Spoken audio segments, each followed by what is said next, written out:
Hello class, আজকের আমাদের topic colligative property. আচ্ছা, কলিগেটিভ প্রপার্টি জিনিসটা কি সেটা আমি আগের দিন বুঝিয়ে দিয়েছিলাম। ব্যাপারটা কি? ব্যাপারটা হচ্ছে যে কোনো প্রপার্টি, ধরো একটা সলিউশনের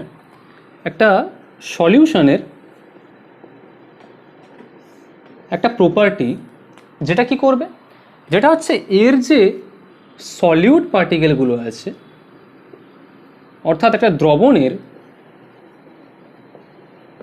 যে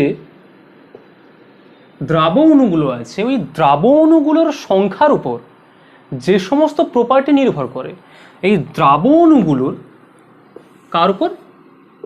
নাম্বারের উপর, বা যেটাকে বলছে সংখ্যা। বলছে যে সমস্ত প্রপার্টি বা যে সমস্ত ধর্ম, সেগুলো কি? সেগুলো হচ্ছে দ্রবণের দ্রাবের সংখ্যার উপর নির্ভর করে। অর্থাৎ দ্য প্রপার্টি যেগুলো সলিউটের, একটা সলিউশনের মধ্যে সলিউটের নাম্বারের উপর ডিপেন্ড করে, তাকে কি বলা হয়? Colligative property. দ্যাট ইজ, আমি বলতে পারি মোল ফ্র্যাকশন। যেমন একটা সলিউটের যদি মোল ফ্র্যাকশন বা যদি মোল সংখ্যা, মানে মোল ভগ্নাংশ যদি দেখতে পাওয়া যায়, কোনো একটা প্রপার্টিকে আমি ডিনোট করছি, সেটা কি? In the function of mole fraction, ঠিক আছে? In the function of mole fraction, তখন তাকে কি বলবো আমি? একটা কলিগেটিভ প্রপার্টি। তো এই কলিগেটিভ প্রপার্টি আমাদের মোটামুটি 4 রকম আছে। সেই 4 রকম আমাদের জানতে হবে। তাহলে এক এক করে আমি প্রপার্টিগুলো লিখে দিচ্ছি, তোমরা সবাই খাতা বের করো, কপি বের করো। আর তার আগে যারা নতুন চ্যানেলটাতে দেখছো, চ্যানেলটাকে সাবস্ক্রাইব করে দিও, ঠিক আছে? আচ্ছা, চলো তাহলে এইটা তুলে নাও সবাই। কপিতে লিখে নাও, পজ করো, কপিতে লিখে নাও, ঠিক আছে? তাহলে আমি কলিগেটিভ প্রপার্টি কি কি হয় সেগুলো বলে দিচ্ছি। ওকে, নাম্বার 1 যে প্রপার্টিটা আমি করব সেটা আমি আগে পড়িয়ে দিয়েছি, তো যারা দেখোনি ভিডিওটা দেখে নেবে। আচ্ছা, আগে বলে দিই কি জিনিসটা করব। সেটা হচ্ছে 1 নম্বর,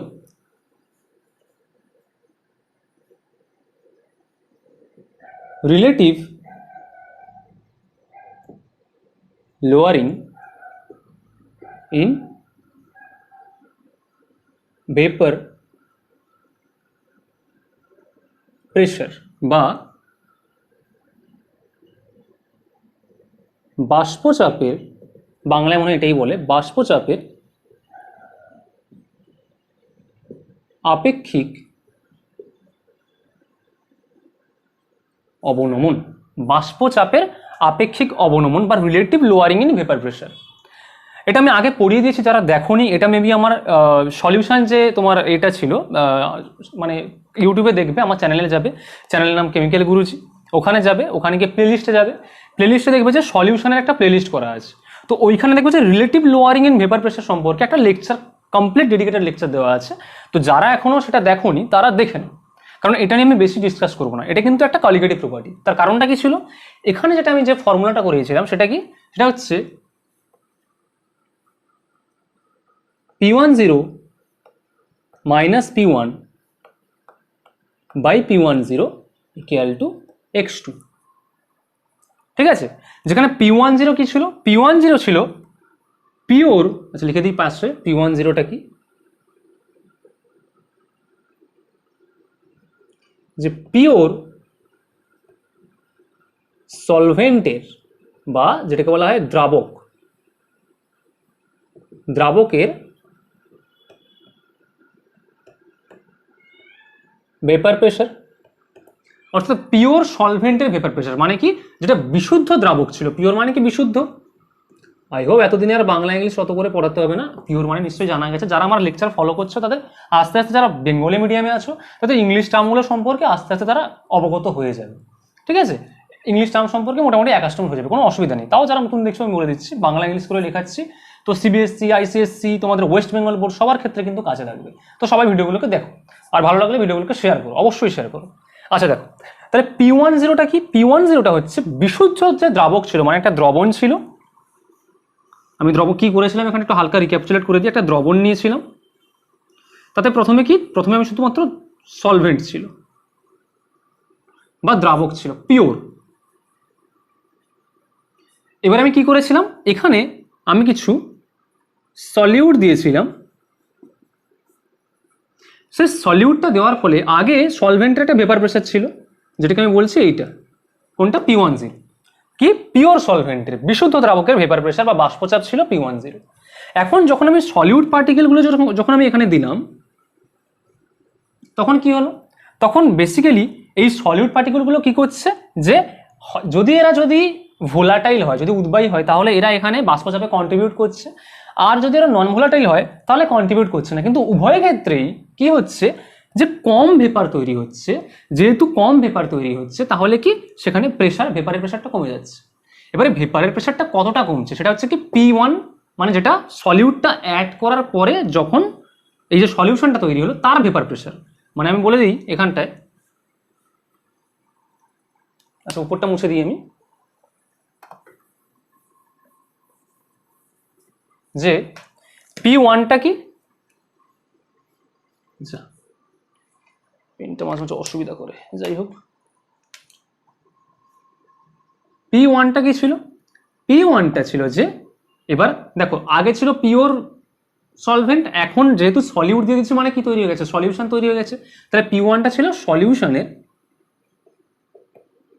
মানে আমি বলতে পারি যে vapour pressure of the solution, vapour pressure of the solution, মানে দ্রবণের বাষ্পচাপ, তাই তো। P1টা কি, যে দ্রবণের বাষ্পচাপ, অর্থাৎ যখন আমি সলিউটটাকে বা যখন আমি দ্রাবটাকে যখন আমি এখানে দিয়ে দিলাম তখন যে বাষ্পচাপটা হচ্ছে সেটা হচ্ছে P1। এবার দেখা গেছে কি যে P1টা কমে যাচ্ছে, কার থেকে, এই যখন বিশুদ্ধ দ্রাবক ছিল তার যে বাষ্পচাপ ছিল তার থেকে এখন যে দ্রবণটা তৈরি হচ্ছে দ্রাবটা যোগ করার পরে বাষ্পচাপটা কমে যাচ্ছে। কতটা কমছে, এইটুকু অংশ কমছে। এবার যখন আমি নিচে যখন P10 দিয়ে দিচ্ছি, তার মানে কি আপেক্ষিক হয়ে যাচ্ছে, মানে এই যে এই টার্মটা আসছে বা রিলেটিভ আসছে, এই যে রিলেটিভ লোয়ারিং, মানে যে ভেপার প্রেশারটা ছিল পিওর সলভেন্টের তার তুলনায় কতটা কমেছে, সেটা হচ্ছে এই এক্সপ্রেশন P10 মাইনাস P1/P10। যাদের বুঝতে অসুবিধা হচ্ছে এখনো অবধি তারা আমার লেকচারটা দেখে নিও, সলভেন্টের প্লেলিস্ট থেকে লেকচারটা দেওয়া আছে। আর X2টা কি ছিল, এটা ছিল সলিউটের মোল ফ্র্যাকশন, বা সলিড মানে দ্রাবর কি মোল ভগ্নাংশ, মোল ফ্র্যাকশন মানে কি মোল ভগ্নাংশ। তাহলে এটা আমি ইন ডিটেলস করিয়ে দিয়েছি লেকচারটা চেক করে নিও, ঠিক আছে। তাহলে পুরো নোটে এটা পুরো খাতায় নোট করে নাও এখন আপাতত। ভিডিওটা পজ করে মোটামুটি এটাকে নোট করে নাও। ক্লিয়ার, একদম সহজ জিনিস, কোনো এক্সপ্রেশন কিন্তু মুখস্থ করার কোনো দরকার নেই। ভিডিও দেখবে একদম কনসেপ্ট পুরো ক্লিয়ার হয়ে যাবে। যাদের অসুবিধা হবে তারা আমাকে পার্সোনাল মেসেজ করতেই পারো, আমাকে মেল করতে পারো, আমি সবসময় আছি, মেল করলে আমি রিপ্লাই দিয়ে দেবো, ফোনও করতে পারো, ঠিক আছে, তো কোনো অসুবিধা নেই, ঠিক আছে। মুছে দিই, পজ করে নিয়েছো, মুছে দিই। আচ্ছা তাহলে আমি এই এক্সপ্রেশনটা নিয়ে একটু কথাবার্তা বলছি। ওকে, তাহলে এটা কি, এটা হচ্ছে 1 নম্বর কলিগেটিভ প্রপার্টি। ওকে, তাহলে এটা মুছে দিই আমি। আই হোপ পজ করে সবাই তুলে নিয়েছো, আই হোপ। না তুললে ভিডিও পিছিয়ে দাও, পজ করো, তুলে নাও। সবসময় ভিডিও ইউটিউবে অ্যাভেলেবল, লাইভ ক্লাস হচ্ছে না যে একবার মিস হয়ে গেলে আর পাবে না, কোনো অসুবিধা নেই, ঠিক আছে। চল নেক্সট আমি কি করব, যে আমি যে এক্সপ্রেশনটা যেটা নিয়েছিলাম, কি expression, P10 minus P1 divided by P10 is equals to X2। What is X2? Mole fraction of solute. আচ্ছা আমি ধরলাম যে সলিউটের ধরলাম বা দ্রাবের ধরলাম মোল সংখ্যা হচ্ছে N2, দ্রাব কত আছে, সলিউট কতগুলো আছে, N2 মোলস আছে সলিউট, আর সলভেন্ট বা দ্রাবক আছে N1। তাহলে টোটাল যে সলিউশন, সেই সলিউশনে টোটাল মোল সংখ্যা কত, মোল নাম্বার কত, N1 প্লাস N2। না what is mole fraction? Mole fraction হচ্ছে আমি যার মোল ফ্র্যাকশন বের করব সেটা উপরে থাকবে আর বাই টোটাল মোল। তাহলে X2 জায়গায় কি লিখতে পারি, N2 divided by N1 plus N2 লেখা যায়, N2 divided by n1 plus n2। Clear? Now এখন আমি বলছি যে সলিউশনটা তৈরি হয়েছে বা যে দ্রবণটা তৈরি হয়েছে, সেই দ্রবণটা বলছি এটা খুবই ডাইলিউটেড, বা ডাইলিউটকে কি বলা হয় বাংলায়, মানে এই দ্রবণটার বলতে পারি খুব লঘু দ্রবণ। হ্যাঁ, খুবই লঘু দ্রবণ। লঘু দ্রবণ মানে কি? যে দ্রবণে দ্রাবের সংখ্যা খুব কম থাকে, দ্রাব অণুগুলোর সংখ্যা খুব কম থাকে, বা দ্রাবের পরিমাণ খুব কম থাকে, তাকে আমরা কি বলি? ডাইলিউট সলিউশন বা ডাইলিউটেড সলিউশন বা লঘু দ্রবণ। ক্লিয়ার? তাহলে দ্রাবের যদি মোল সংখ্যা কম থাকে বা দ্রাবের সংখ্যা কম থাকে, তার মানে কি n2 অনেক কম আছে n1 এর তুলনায়। তাহলে এখানে আমি কি বলতে পারি? এই কন্ডিশনে বলতে পারি না যে n1 is much much greater than n2। n1 is much much greater than n2, অনেক বেশি আছে n1 কার থেকে? n2 থেকে। মানে খুব বেশি পরিমাণে দ্রাবক আছে কিন্তু খুব কম পরিমাণে দ্রাবক আছে। ঠিক আছে? এবার ধরো আমি বললাম তোমার কাছে ধরো 100টা চকলেট আছে, আমি বললাম ভাই আমাকে একটা চকলেট দে না, তো তুমি তো আমাকে একটা এমনিই দিয়ে দেবে যে 100টা চকলেট আছে, একটা নিয়ে কি আছে, আমার তো কমছে না, একটাই নিয়েছে তো। মানে তোমার কাছে 100টার কাছে একটা চকলেট কোনো ব্যাপার না। বা আরো ভালো করে বলতে গেলে তোমার কাছে ধরো 10,000টা চকলেট আছে, সেখান থেকে আমি 5টা চাইছি, 5টা চাইছি, তা তোমার দিতে কি কোনো অসুবিধা আছে? হ্যাঁ, তুমি যদি খুব কৃপণ হও তাহলে তোমার দিতে অসুবিধা আছে, আই হোপ তুমি এত কৃপণ নও, তাহলে তুমি 5টা আমাকে দিতে পারবে। তাহলে ব্যাপারটা সেরকম যে এত বেশি পরিমাণে সলভেন্ট বা দ্রাবক অণু আছে, তার তুলনায় দ্রাব এতটাই কম আছে যে দ্রাবটা মানে থাকা যা না থাকা তা। তাই তুমি দ্রাবের মোল সংখ্যাটাকে ইগনোরই করতে পারো। কার ক্ষেত্রে? যখন তুমি প্লাসটা করবে, মানে তুমি n2 প্লাস n1 এর জায়গায় যেহেতু n1 n2টা খুবই স্মল, খুবই কম পরিমাণে আছে, তাহলে তুমি n1 প্লাস n2 কে শুধুমাত্র n1 লিখতে পারো। এবার তো বলতে পারো স্যার উপরেরটা আপনি তাহলে উপরেরটাও তো আপনি n1টাকে তুলে দিতে পারেন, n2টাকে তুলে দিতে পারতেন, কেন করেন? আরে বাবা, যদি উপরটা যদি আমি তুলে দিই, এটা তো একটা ভগ্নাংশ, ভগ্নাংশের উপরে ধরো আমি বললাম যে 1-এর 10 আছে আর 5-এর 10 আছে, তুমি তখন বলবে যে আরে 5-এর তুলনায় 1 তো মানে 1 তো 10 তুলনায় অনেক ছোট, তাহলে একটাকে বাদ দিয়ে দিই। হয় এরকম? এরকম হয় না, তাহলে পুরো ভগ্নাংশটাই তো চেঞ্জ হয়ে যাবে। তো উপরেরটাকে কোনোদিন চেঞ্জ করা যাবে না, যেটা আমি প্লাস করেছি বা মাইনাস করেছি সেখানে দেখতে হবে যে একটা যদি খুবই ছোট হয় তাহলে সেটা কোনো ইফেক্ট করবে না, পুরো ভগ্নাংশতে কোনো ইফেক্ট করবে না, খুব একটা বেশি ইফেক্ট করবে না। তাই একটা অ্যাপ্রক্সিমেট করা হয় এই n1 প্লাস n2টাকে অলমোস্ট আমি লিখতে পারি n2 বাই n1। তাহলে কি ফর্মুলাটা হলো যে p10 minus p1 divided by p10 is equals to n2 by n1।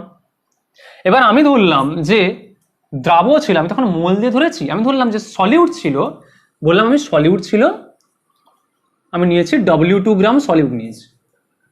আর এই সলিউটের মানে দ্রাবের মোলার মাস বা দ্রাবের আমি বলতে পারি আণবিক ভর, যেটা মোলার মাস আমি বলছি আণবিক ভর, মলিকুলার ওয়েট, মলিকুলার ওয়েট আমি বলছি মলিকুলার ওয়েট ধরি আমি m2, আণবিক ভর ধরলাম m2, আর তার আমি দ্রাবটা নিয়েছি W2। তাহলে n2 সমান কি লিখতে পারি? W2 by m2।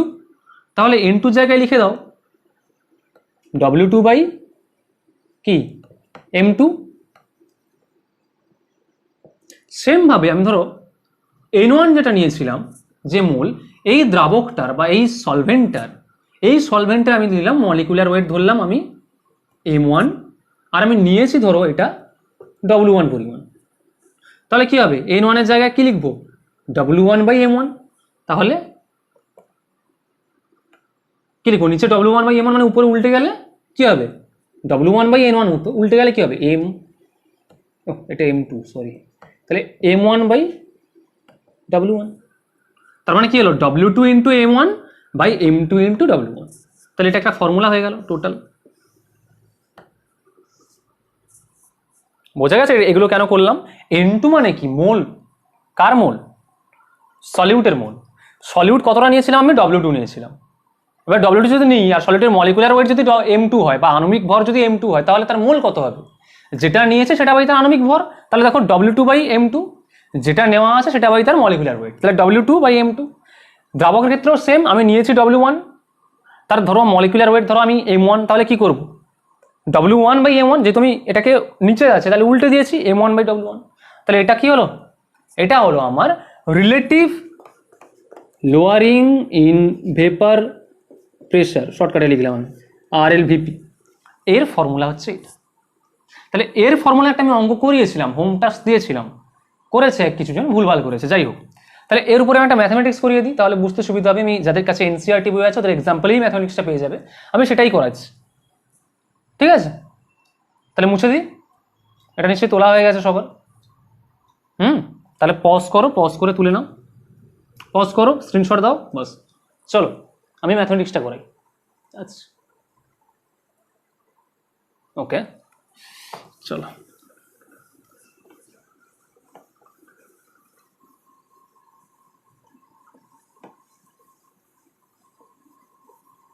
একটা কোয়েশ্চেন লেখো, একটা করে সবার একটা করে ম্যাথমেটিক্স করিয়ে দিয়ে যাবো।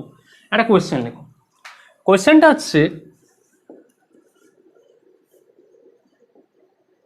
ভেপার প্রেশার মানে কি, বাংলায় কি লিখবে, বাষ্পচাপ লিখা আছে, vapour pressure of pure benzene. আচ্ছা, of pure benzene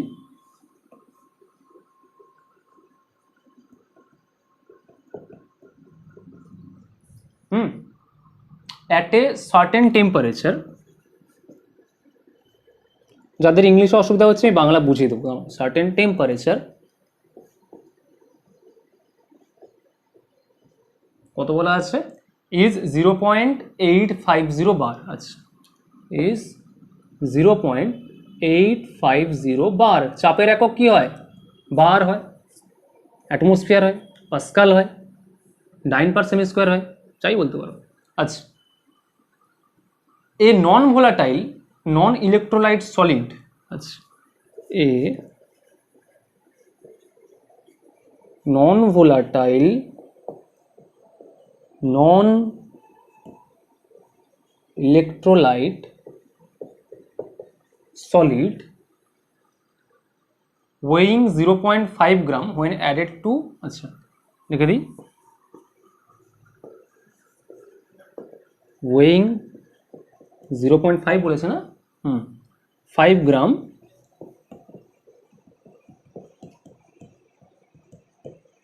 when added to 39.0 gram of benzene, আচ্ছা, to 39 গ্রাম বেনজিন বলা আছে, 39 গ্রাম অফ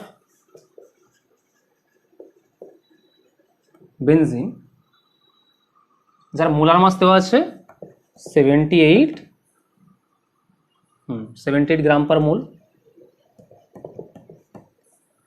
ঠিক আছে?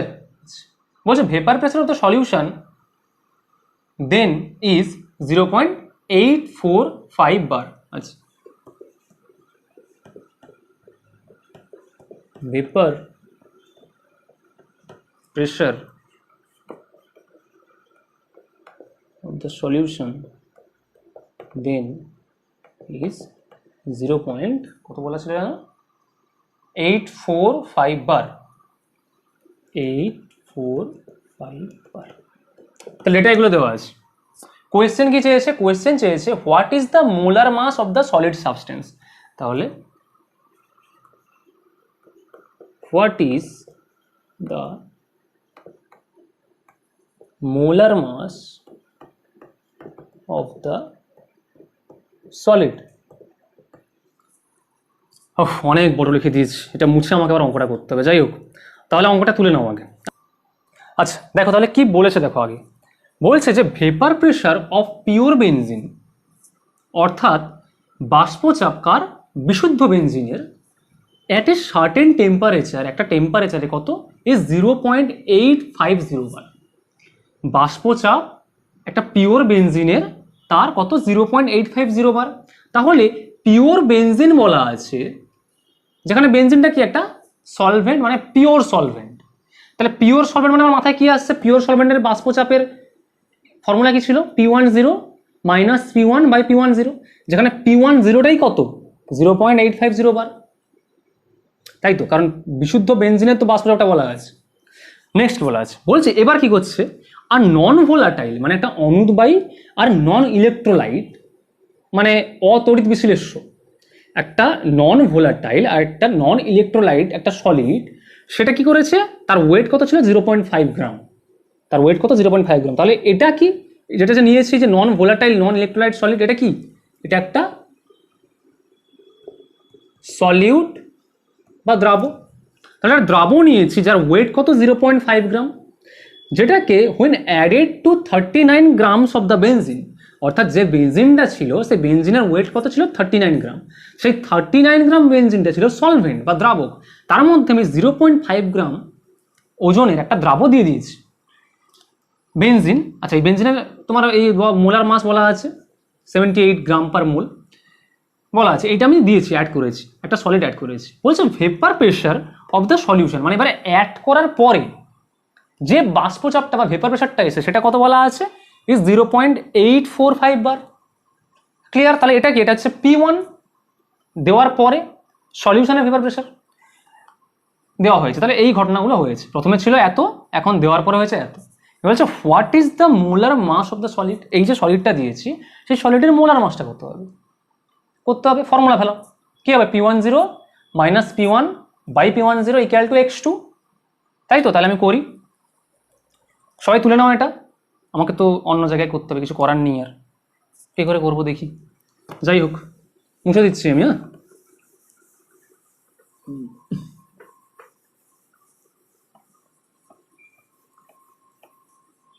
দেখো তাহলে আমাকে একটুখানি দেখতে হবে, কারণ আমি মুছে দিয়েছি।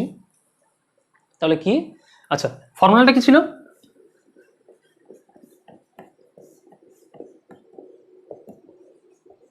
x2 মানে কি ছিল, ওই n2/n1 + n2, যেহেতু একটা ডাইলিউট সলিউশন ধরে নিতে হবে, কারণ সব কিছু ডাইলিউট নিয়ে কথাবার্তা চলছে।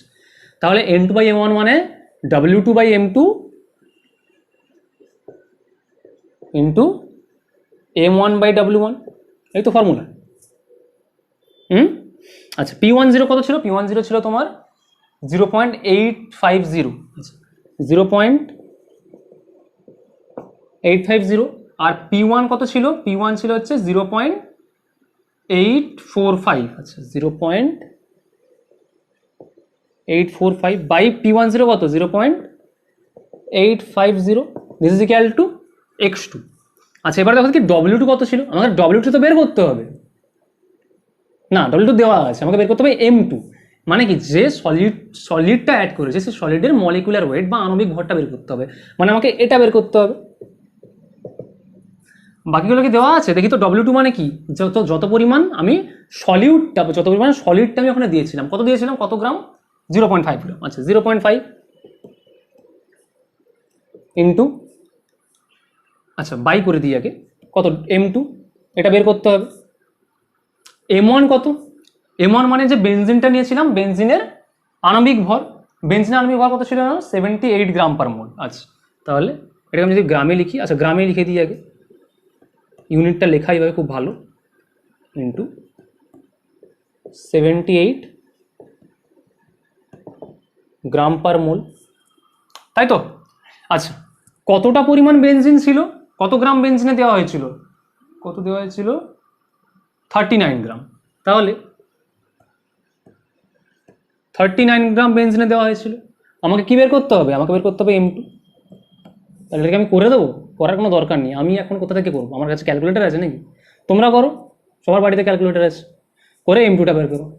M2টা আসবে বলে দিই আমি, M2 আসবে এখান থেকে 170 গ্রাম পার মোল। গ্রাম পার মোল কেন হলো, যেহেতু এটা একটা আণবিক ভর বা মোলা, এটা অ্যাকচুয়ালি মোলার মাস, তাহলে কি এক মোলে তার ভর কত, তাহলে এই জন্য পার মোল, গ্রাম পার মোল, তাই তো? তাহলে এই অ্যান্সারটা আসবে 170 আছে তো, হ্যাঁ দেখি 170ই আছে। ক্লিয়ার? আচ্ছা হয়েছে, বোঝা গেছে কী করে অঙ্কগুলো করতে হয়, এরকম টাইপের অঙ্ক আসে, সোজা অঙ্ক আসে, কোনো টাফ নেই।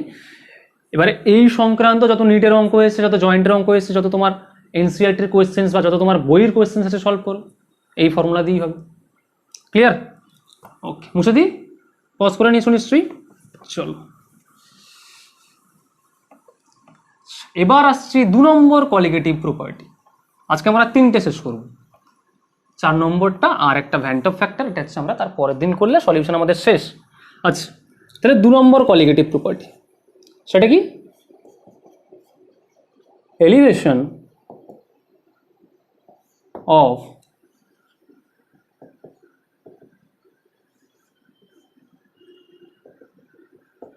বয়েলিং পয়েন্ট বা স্ফুটনাঙ্কের, এলিভেশন মানে কি? উন্নয়ন, যেটা আমাদের রাজ্যে দেশে ভালোই হচ্ছে তো নাকি, বলা যাবে না বাবা, পলিটিক্যাল ব্যাপার স্যাপার এইসব বললে এখন আমার চ্যানেল ব্যান করে দেবে, দরকার নেই। যাই হোক, তাহলে এলিভেশন অফ বয়েলিং পয়েন্ট বা স্ফুটনাঙ্কের উন্নয়ন মানে একটা ওই একই ব্যাপার। একটা তুমি কন্টেনার নিয়েছো, তাতে তোমার কি ছিল আগে? পিওর সলভেন্ট বা বিশুদ্ধ দ্রাবক। সলভেন্ট আর সলিউট গোলালে কিন্তু হবে না, সলভেন্ট মানে দ্রাবক, সলিউট মানে দ্রাব, সলিউশন মানে দ্রবণ, আমি বারবার লিখবো না, ঠিক আছে? তাহলে বিশুদ্ধ একটা দ্রাবক ছিল, তাহলে এর একটা স্ফুটনাঙ্ক ছিল। তার আগে জানতে হবে স্ফুটনাঙ্ক জিনিসটা কি, বয়েলিং পয়েন্ট জিনিসটা কি। আচ্ছা, আগে বলে দিই। দেখো, তুমি একে একটা পাত্রতে কিছু একটা দিয়ে চাপালে, এখানটায় এই যে তরলটা নিয়েছো, এটা যখন ফুটবে, স্ফুটনাঙ্ক মানে কি? যে টেম্পারেচারে তরলটা ফুটতে আরম্ভ করে, বাংলা কথা। এ কখন ফুটবে বলছে? দেখো, আমরা যে আছি, আমাদের উপরে সবসময় কি কাজ করছে? বায়ুমণ্ডলীয় চাপ বা অ্যাটমসফিয়ারিক প্রেশার, এটিএম প্রেশার, যেটা সচরাচর মান হয় 1 অ্যাটমসফিয়ার বা 1.013 বার। এই প্রেশারটা আমাদের উপরে সবসময় কাজ করছে, তাই তো? কিন্তু আমরা তাও চুপসে যাচ্ছি না কেন? কারণ আমাদের দেহে যে ব্লাড সার্কুলেশন হচ্ছে তাতে একটা প্রেশার আমরা আছে, সেই প্রেশারটা দিয়ে ওই প্রেশারটাকে আমরা ব্যালেন্স করে রেখেছি। এই জন্যই হচ্ছে আমরা বেঁচে আছি। তার মানে কি বলতে পারো যে স্যার এত রোগা কেন? স্যারের উপরে কি বেশি প্রেশার পড়ছে? ব্যাপারটা ওটা না, আমি কম খাই তাই। যাই হোক, আচ্ছা দেখো, তাহলে পিওর সলভেন্ট, তাহলে অ্যাটমসফিয়ারিক প্রেশারটা কত? দেখো, আমাদের চারিদিকে বায়ুমণ্ডলের চাপটা কত? 1 অ্যাটমসফিয়ার। তার মানে কি এর উপরেও বায়ুমণ্ডল চাপ দিচ্ছে, অ্যাটমসফিয়ারিক প্রেশার। আর এর একটা ইভাপোরেশন হচ্ছে, পিওর সলভেন্ট মানে কি? তার একটা বাষ্পায়ন হয়, তাহলে এরও একটা ইভাপোরেশন হচ্ছে, হয়ে এখানে পিওর সলভেন্টের ভেপার তৈরি হচ্ছে। তাহলে ভেপারটা যে চাপটা দিচ্ছে, যখন এটা ইকুইলিব্রিয়ামে চলে আসছে ভেপার আর লিকুইডটা, তখন ভেপারও একটা উপর থেকে চাপ দিচ্ছে, সেটাকে আমি কি বলছি? Vapour pressure.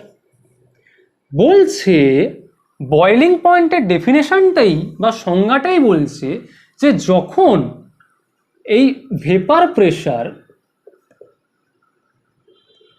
বা কোনো একটা দ্রবণ বা কোনো একটা সলিউট বা কোনো একটা সলভেন্ট, তার ভেপার প্রেশার বা বাষ্পচাপ যখন অ্যাটমসফিয়ারিক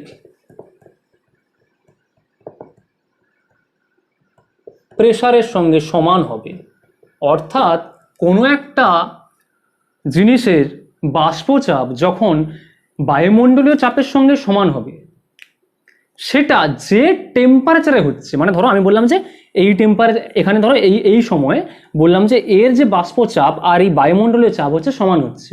এখন এর টেম্পারেচার আমি ধরলাম T°C আছে এই সলিউশনটা। তাহলে যে টেম্পারেচারে একটা সলভেন্ট বা একটা কোনো দ্রবণ বা একটা কোনো দ্রাবক যাই হোক না কেন, একটা কোনো সাবস্টেন্সের ভেপার প্রেশার সেটা অ্যাটমসফিয়ারিক প্রেশারের সাথে সমান হচ্ছে যে টেম্পারেচারে, সেই টেম্পারেচারে এই সলভেন্টটা বা এখানে যেটা থাকবে সেটা কি ফুটতে আরম্ভ করবে। তো ওই টেম্পারেচারটাকে বলা হবে কি? যে টেম্পারেচারে, ওই টেম্পারেচারটাকে বলা হবে কি? এখানে যেটা থাকবে সলভেন্ট, সলিউশন, সলিউট যেটা থাকবে তার বয়েলিং পয়েন্ট। পাতি বাংলা কথা, যে তাপমাত্রায় বা যে টেম্পারেচারে কোনো একটা সলিউশন বা কোনো একটা সলভেন্ট বা কোনো একটা সাবস্টেন্সের ভেপার প্রেশার অ্যাটমসফিয়ারিক প্রেশারের সাথে বা বায়ুমণ্ডলীয় প্রেশারের সাথে সমান হয়, সেই টেম্পারেচারকে বলা হয় ওই জিনিসের, ওই সাবস্টেন্সের কি? Boiling point. তা ব্যাপারটা ক্লিয়ার? এই ব্যাপারটা একদম মাথায় ঢুকিয়ে নাও যে কোনো একটা সলিউশন বা কোনো একটা সলভেন্ট ছিল, তার একটা ভেপার প্রেশার ছিল, সেই ভেপার প্রেশারটা অ্যাটমসফিয়ারিক প্রেশারের সাথে যখন সমান হয়েছে সেই সময় যে টেম্পারেচারটা আমি মেজার করেছি সেটা 3 ডিগ্রি সেলসিয়াস। মানে যখন জল তুমি রেখে ফোটাতে আরম্ভ করেছো, জল কখন ফোটে? জল আমরা জানি জল 100 ডিগ্রি সেলসিয়াসে ফোটে। তার মানে কি 100 ডিগ্রি সেলসিয়াসে আমি যে এখানে যে তাপমাত্রাটা দিচ্ছি নিচ থেকে, যে আমি গ্যাসের ওভেনটা অন করেছি, সেই গ্যাসের ওভেন অন করার ফলে যে বাষ্পগুলো তৈরি হচ্ছে, সেই বাষ্পের প্রেশার আর বায়ুমণ্ডলীয় প্রেশার ওই 100 ডিগ্রি সেলসিয়াসে সমান হচ্ছে, তার ফলে জলটা ফুটতে আরম্ভ করেছে। তাহলে তখন কি বলবো? তখন জলের ওটাই হচ্ছে কি জলের স্ফুটনাঙ্ক বা জলের হচ্ছে বয়লিং পয়েন্ট। ঠিক আছে, ব্যাপারটা ক্লিয়ার তো? তাহলে ওই 100 ডিগ্রি সেলসিয়াসকে বলবো কি জলের বয়লিং পয়েন্ট, কারণ এই টেম্পারেচারে জলের ভেপার প্রেশার আর অ্যাটমসফিয়ারিক প্রেশার সেটা কি সমান হচ্ছে। Clear concept? মুছে দিই, চলো। আচ্ছা,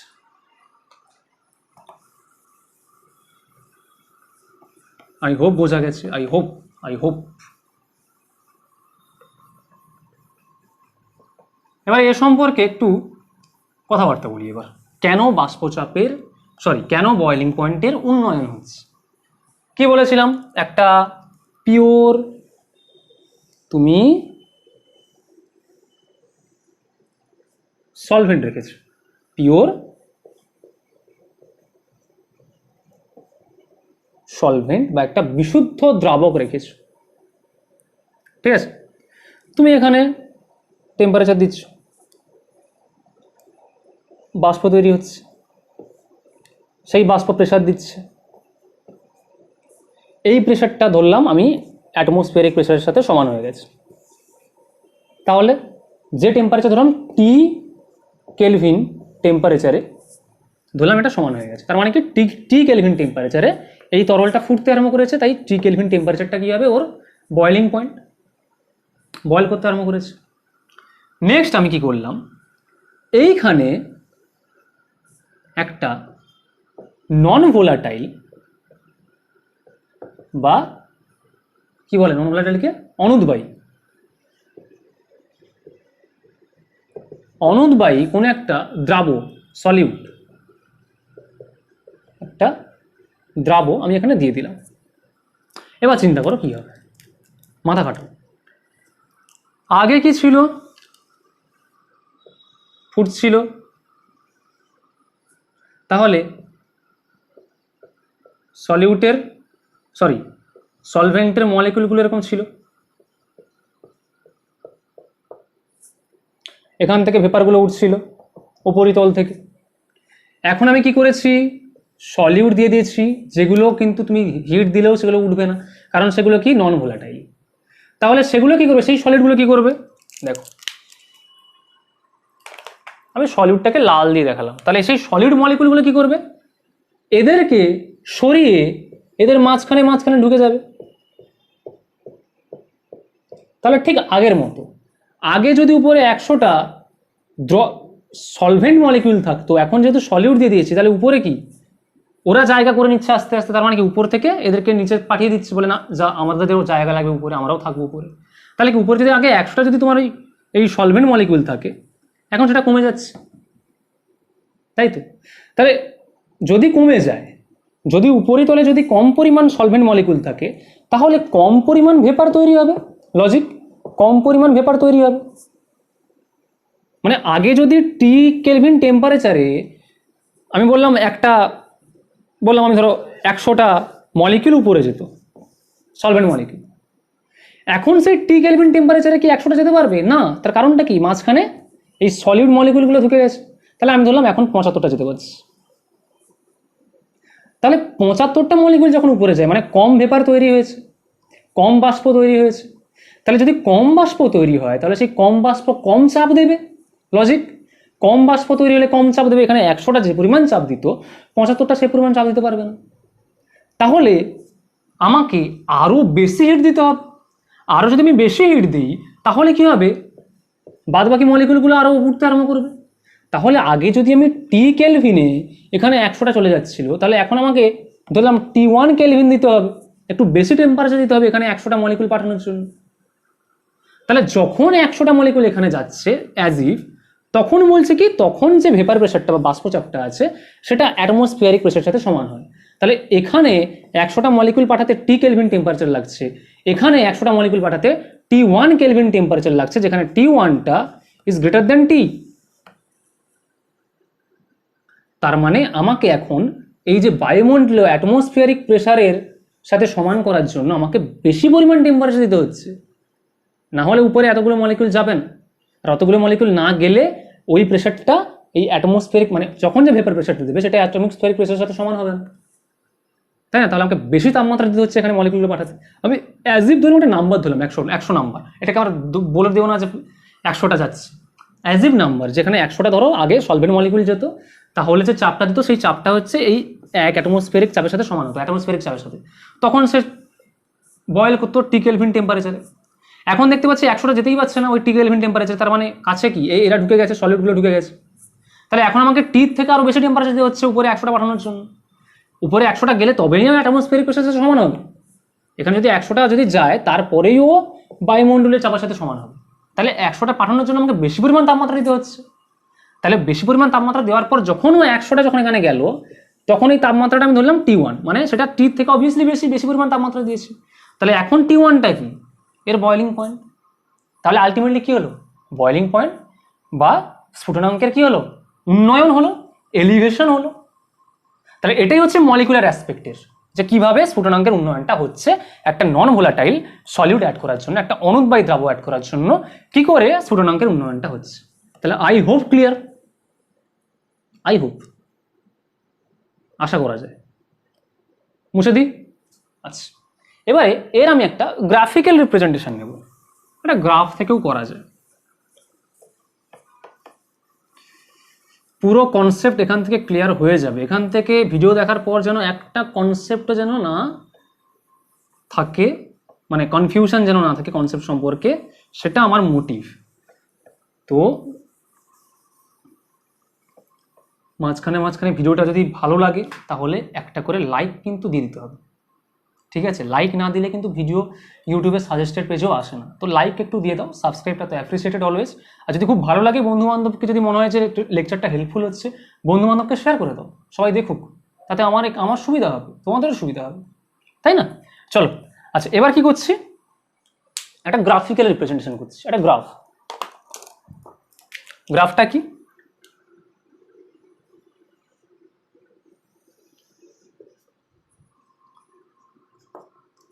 এই বরাবর কি আছে ভেপার প্রেসার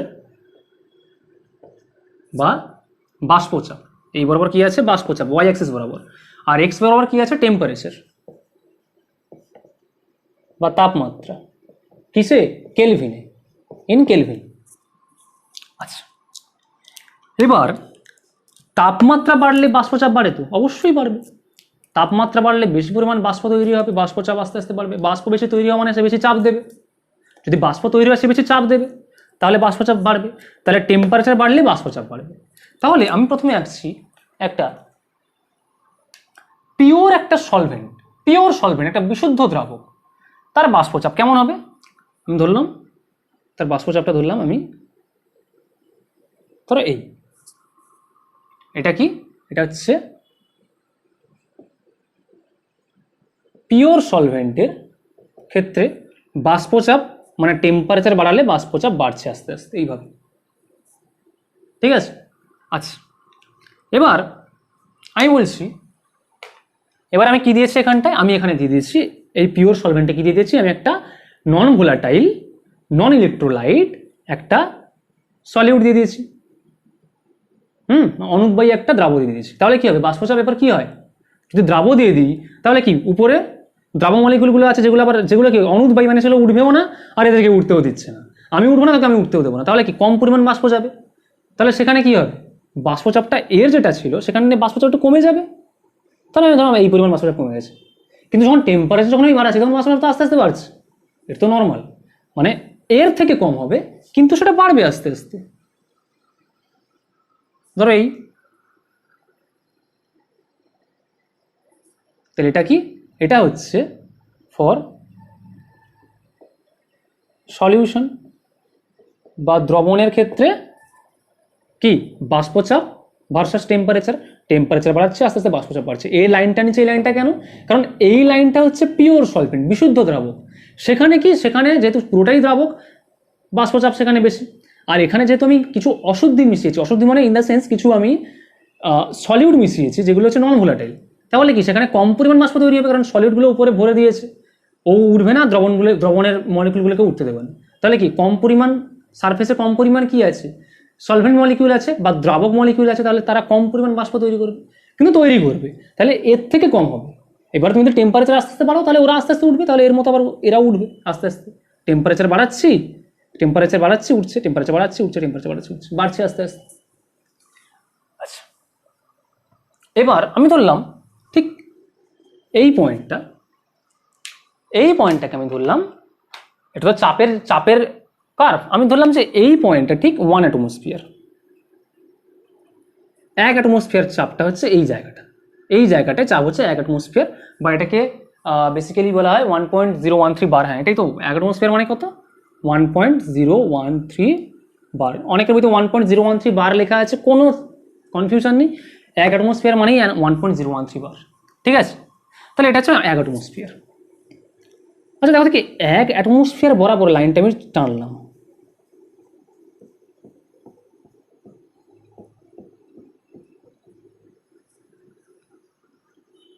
তাহলে এখানেও কত চাপ, 1 অ্যাটমোস্ফিয়ার, এখানেও চাপ 1 অ্যাটমোস্ফিয়ার। আমি কি বলেছি এক্ষুনি, বয়লিং পয়েন্টের সংজ্ঞায় কি বললাম, যে যখন কোনো একটা সলিউশন বা সলভেন্ট যাই থাকুক না কেন, তার বাষ্পচাপ যখন অ্যাটমসফিয়ারিক চাপ বা বায়ুমণ্ডলীয় চাপের সাথে সমান হবে, তখন সে কি সেটা ফুটতে আরম্ভ করবে। তাহলে আমি পিওর সলভেন্টটা যদি দেখি, বিশুদ্ধ দ্রাবকটা, এইখানে তার বাষ্পচাপ অ্যাটমসফিয়ারিক চাপের সাথে সমান হয়ে গেছে ঠিক এই পয়েন্টে। তাহলে আমি বলতে পারি না যে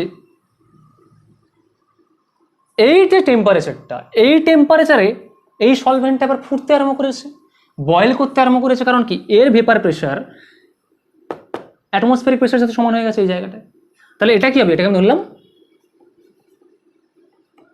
পেনগুলো কাজ করছে না কেন,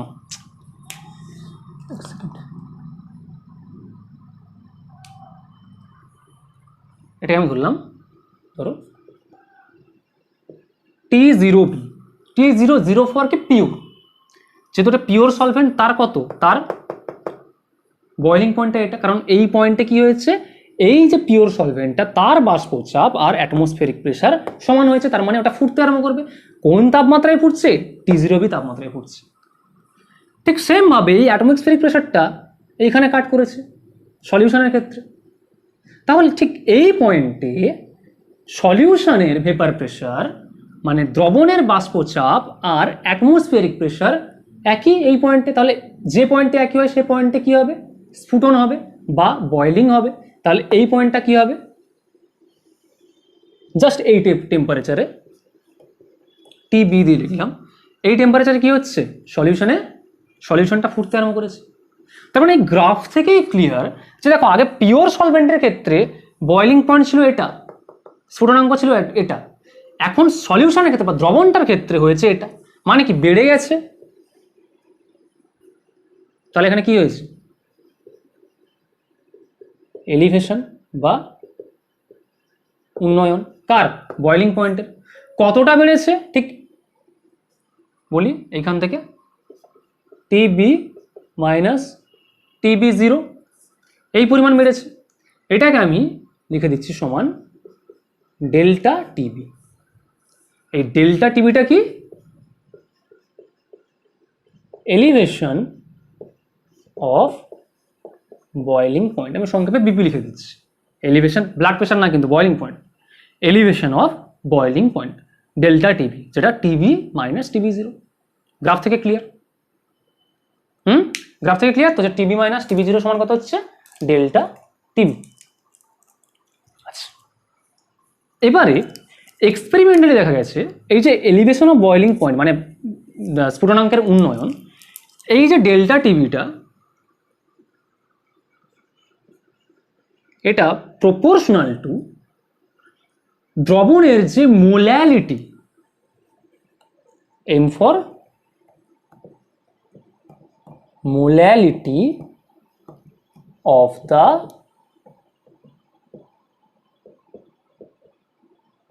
সলিউশন, সলিউশনের যে মোলালিটি, দ্রবণের যে মোলালিটি, তার সাথে ডেল্টা টিবিটা হচ্ছে প্রপোর্শনাল। এটা ফ্রম এক্সপেরিমেন্ট।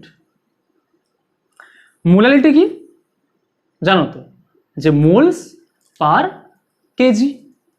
মানে ধরো আমি বললাম যে একটা দ্রবণে, হ্যাঁ ধরো আমি বললাম মানে কি, একটা দ্রবণে ধরো দ্রাব আছে 1 কেজি, সরি সলভেন্ট আছে 1 কেজি। একটা 1 কেজি সলভেন্ট মানে একটা 1 কেজি 1 কেজি একটা তোমার দ্রাবক আছে। সেই দ্রাবকে আমি ধরলাম m মোল, তাতে আমি দ্রাব দিয়েছি, সলিউট দিয়েছি। তাহলে সেই দ্রবণের এখন মোলালিটি কত হবে, m হবে, মোলস পার কেজি। এটা সম্পর্কেও ডিটেল, মোলালিটি সম্পর্কে ডিটেল লেকচার দেওয়া আছে এই সলিউশনের ফার্স্ট লেকচার। প্লেলিস্টে যাও, প্লেলিস্টে গিয়ে সলিউশনের ফার্স্ট লেকচারটা দেখো, মোলারিটি, নর্মালিটি, হ্যাঁ সব কিছু আলোচনা করে দেওয়া আছে, ইন ডিটেলস আলোচনা করে দেওয়া আছে। তাহলে ওখান থেকে দেখে নেবে।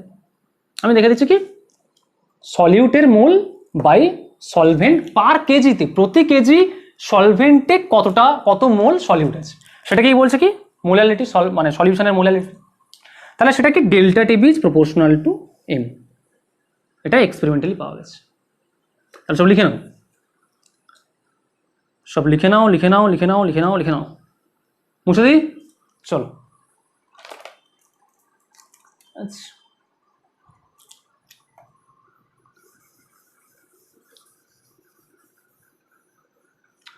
মনে রাখো delta TB is proportional to m, delta TB is proportional to m। আচ্ছা, যদি প্রপোর্শনাল টু থাকে, যদি প্রপোর্শন থাকে, তাহলে প্রপোর্শনটাকে তুলতে গেলে কি করতে হবে? প্রপোর্শনকে অলওয়েজ তুলতে গেলে যেটা করতে হয় সেটা হচ্ছে কি, একটা কনস্ট্যান্ট নিয়ে আসতে হয়। তাহলে কি delta TB is proportional to m, তাহলে delta TB is equal to KB into m। একটা কনস্ট্যান্ট দেওয়া হলো, যে কনস্ট্যান্টটাকে আমি বলছি কেবি। এই কেবিটাকে বলা হয় মোলাল এলিভেশন কনস্ট্যান্ট। মনে হয়, এক সেকেন্ড আমি একটু দেখে নিচ্ছি, এটাকে বলা হচ্ছে মোলাল elevation constant. মোলাল elevation constant, মোলাল।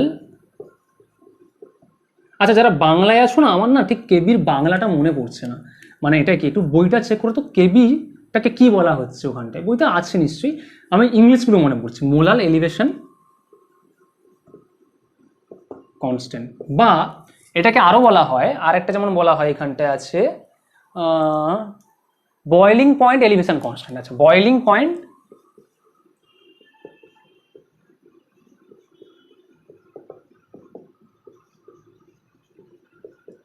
Elevation constant. আর একটা নাম আছে, নামটা হচ্ছে কি ইভিউলোস্কোপিক কনস্ট্যান্ট। এই স্পেলিংটা একটু কটমটো, কি আমাকে দেখতে হবে, স্পেলিং আমার ঠিকঠাক হয় না। ইভিউলিওস্কোপিক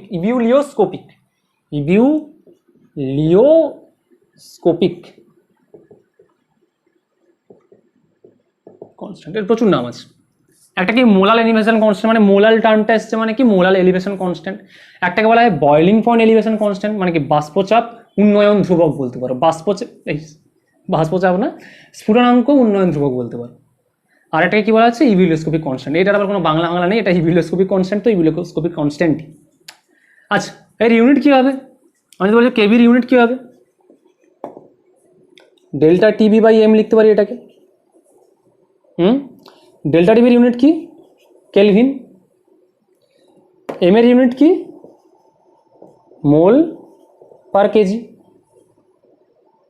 তাই তো। তাহলে যদি উপরে চলে যায় কি হবে,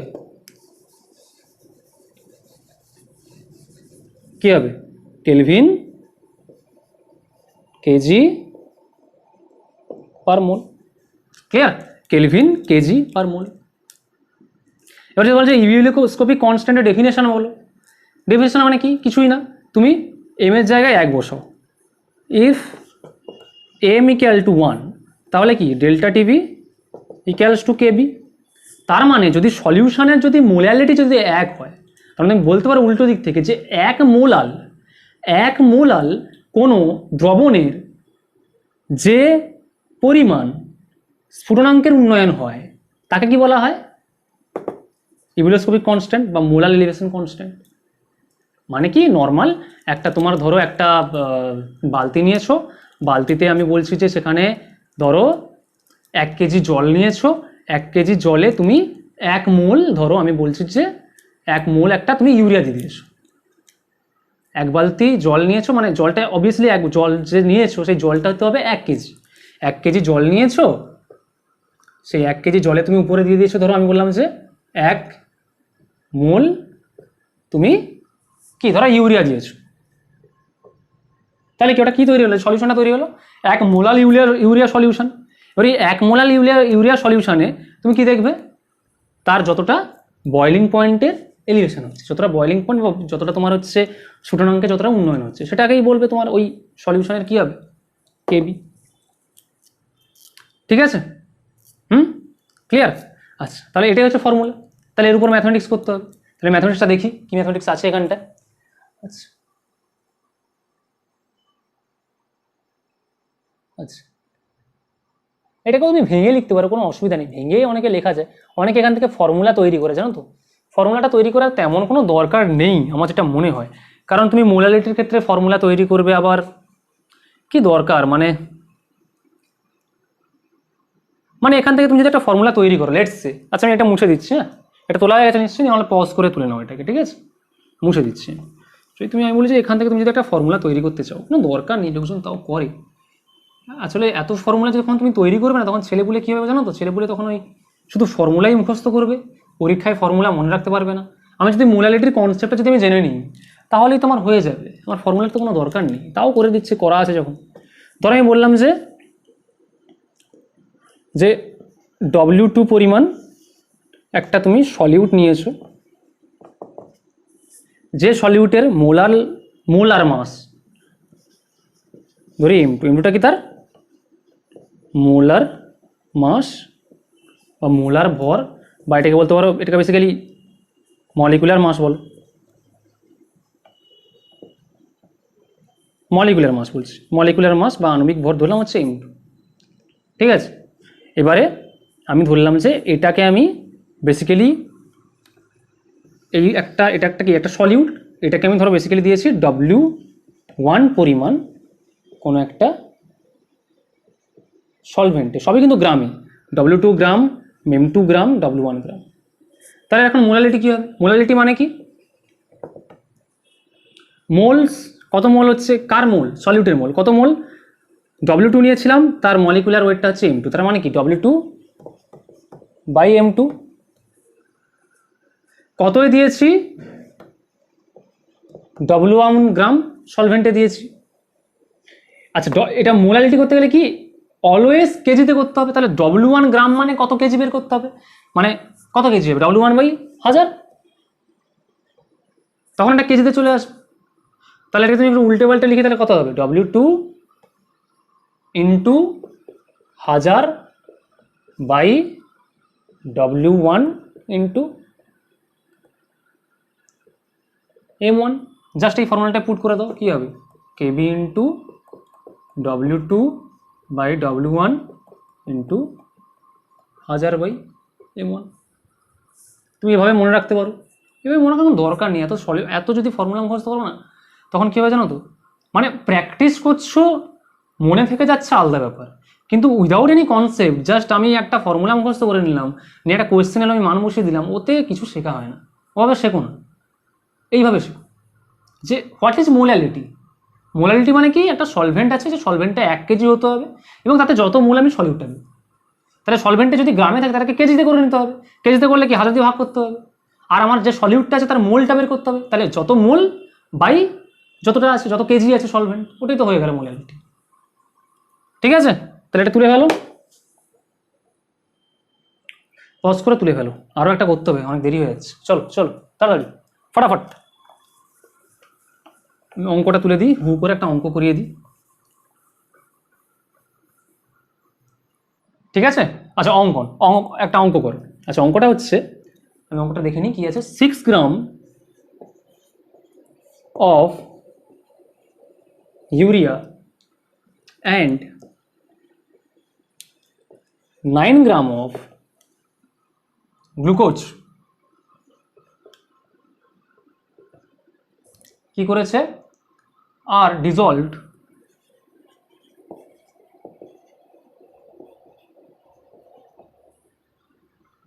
in 300 gram of water, in 300 gram of water. তাহলে ওয়াটারটা কি এখানটায়, ওয়াটারটা হচ্ছে সলভেন্ট বা দ্রাবক, কারণ দ্রাবকের মধ্যে দেওয়া হয়েছে। আর এই দুটো কি দেখুন, ইউরিয়া আর গ্লুকোজ দুটোই কি নন ভোলাটাইল, তাহলে এই দুটো কি হবে সলিউট, এটাও একটা সলিউট বা দ্রাব, এটাও একটা সলিউট বা দ্রাব, ঠিক আছে। আচ্ছা এবারে কি বলেছে, বলেছে যে find the boiling point of the solution. আচ্ছা বলেছে কি ফাইন্ড দ্য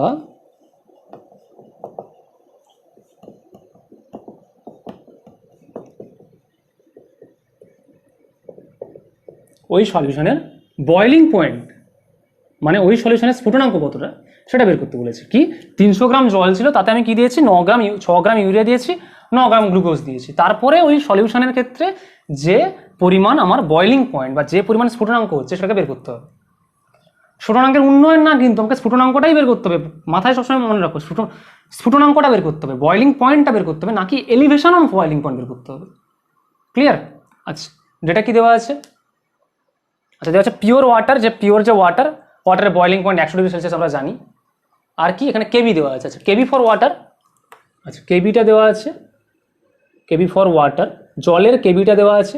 আচ্ছা একটা জিনিস বলতে ভুলে গেছি, এই কেবি ইভিলোস্কোপিক কনস্ট্যান্ট, এটা সবসময় কি করে সলভেন্ট যেটা আছে সেই সলভেন্টের নেচারের উপর ডিপেন্ড করে, সলভেন্টটা কি কেমন তার উপরে কেবি ডিপেন্ড করে। ক্লিয়ার? অলওয়েজ সলভেন্টের উপর ডিপেন্ড করে। আচ্ছা তাহলে কেবি অফ ওয়াটার কত দেওয়া আছে 0.52 কেলভিন কেজি পার মোল, আছে 0.52 কেলভিন কেজি পার মোল, এই হচ্ছে অঙ্ক। কি করব আমি দেখতে পাচ্ছি যে আমার বয়েলিং পয়েন্ট বের করতে হবে, তাহলে বয়েলিং পয়েন্ট আমার কি কনটেক্সটে আছে, elevation of boiling point, elevation of boiling পয়েন্টের ফর্মুলা কি delta T B equal to KB into M. Clear? K B জানি, এম জানি না, এম হচ্ছে কি molality of the solution, excuse me, molality of the solution. আচ্ছা এবারে মোলালিটি অফ দ্য সলিউশন বের করতে গেলে কি করতে হবে, দেখেন দুটো দ্রাবক আছে, সরি হ্যাঁ দুটো দ্রাব আছে, একটা কি দুটো সলিউট আছে, একটা হচ্ছে ইউরিয়া একটা গ্লুকোজ। গ্রামে দেওয়া আছে, একে মোল তো বের করি, একে মোল পার কেজি করতে হবে না, আগে মোলটা বের করি তারপরে তো জলের কেজি করবো আমি। তাহলে এদের মোল কত হবে, আমি প্রথমে ইউরিয়ার মোল করছি, ইউরিয়ার মোল কত হবে, আচ্ছা ইউরিয়া মানে কি CONH2 হোল টু, তাই তো, ইউরিয়া মানে CONH2 হোল টু। আগের মলিকুলার মাসটা বের করি, কার্বনের কত 12, অক্সিজেনের কত 16, নাইট্রোজেনের কত 14 ইন্টু 2 28, আর হাইড্রোজেনের দুটো ছিল আরও দুটো মানে 4, টোটাল কত 12 16 28 12 40 4 44 44 16 60, তাই তো, হ্যাঁ 60 কত আছে 6 গ্রাম আছে, তাহলে মোল কত হবে, কত হবে 6/60 মানে 1/10 মানে 0.1 মোল। তাহলে ইউরিয়ার মোল কত হলো 0.1 মোল, তাহলে ইউরিয়ার মোল বেরিয়ে গেল। আচ্ছা কোয়েশ্চেনটা তোলা হয়ে গেছে তো, কোয়েশ্চেনটা তোলা হয়ে গেছে, আমি মুছে দিই তাহলে। আচ্ছা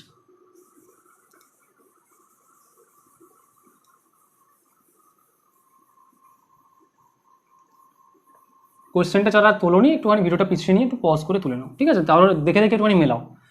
আচ্ছা তাহলে 1/10 মোল কত মানে 0.1 মোল কত বেরোলো, ইউরিয়া বেরোলো। আচ্ছা ইউরিয়ার পরে এবারে কি আছে গ্লুকোজ আছে, তাহলে গ্লুকোজের মোলটা বের করি, গ্লুকোজ মানে কি C6H12O6, কার্বন কত 12 ইন্টু 6, হাইড্রোজেনের 1 ইন্টু 12, অক্সিজেনের 16 ইন্টু 6। আচ্ছা 12 6 72, 12 16 6 96, কত হচ্ছে আমি দেখে নিই, 180, তাই তো 180। তাহলে 180 যদি হয়, কত গ্রাম গ্লুকোজ দেওয়া হয়েছিল? 9 গ্রাম ছিল মনে হয় না? 9 গ্রাম। তাহলে গ্লুকোজের মোল কত হবে?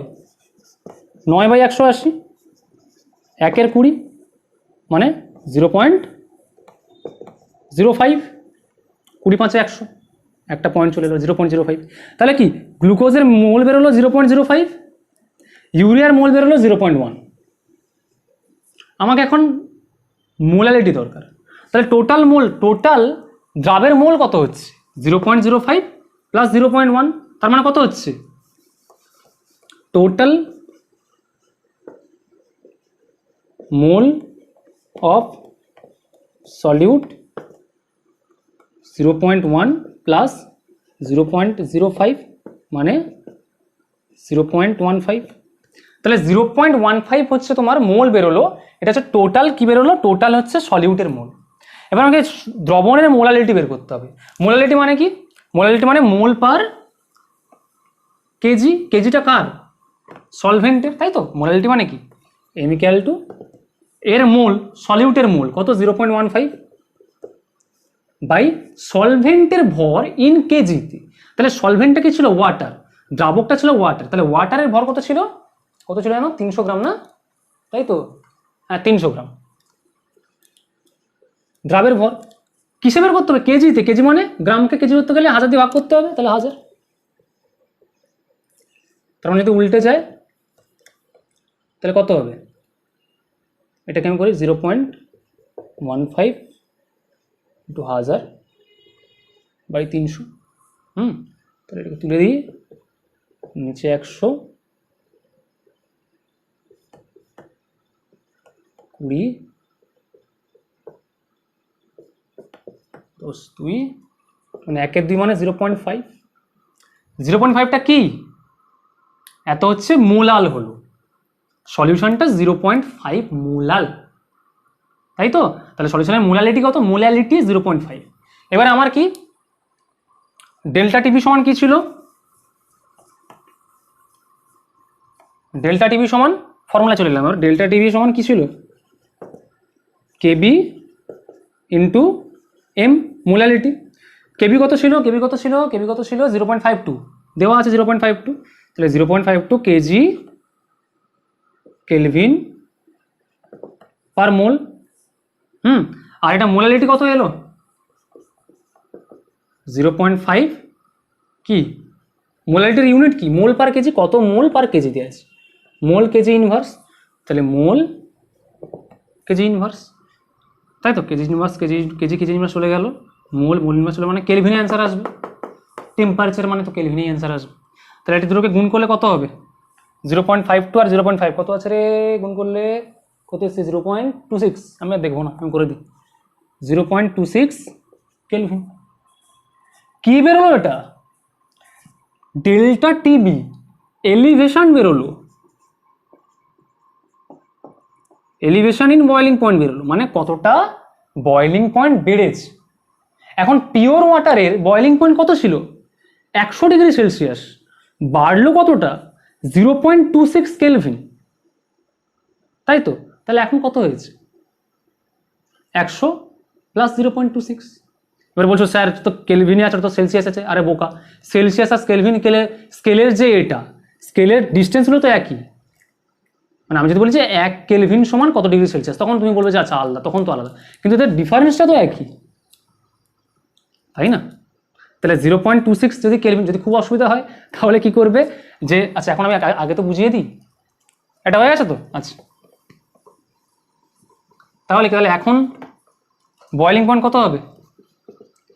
আগে ছিল 100 ডিগ্রি সেলসিয়াস, এখন হচ্ছে 0.26 কেলভিন। মানে ওটাই হচ্ছে কেলভিন যা ডিগ্রি সেলসিয়াস তা ডিফারেন্সটা জাস্ট, মানে এখন হবে 100.26 ডিগ্রি সেলসিয়াস।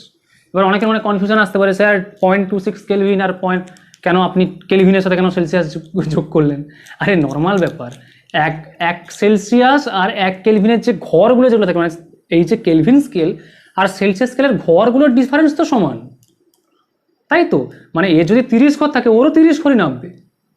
আর যদি খুবই অসুবিধা হয় তাহলে কি করো, এই 100 ডিগ্রি সেলসিয়াসকে কেলভিনে করো, কত হবে 373 কেলভিন, তার সাথে তুমি 0.26 কেলভিন যোগ করো, মানে 373.26।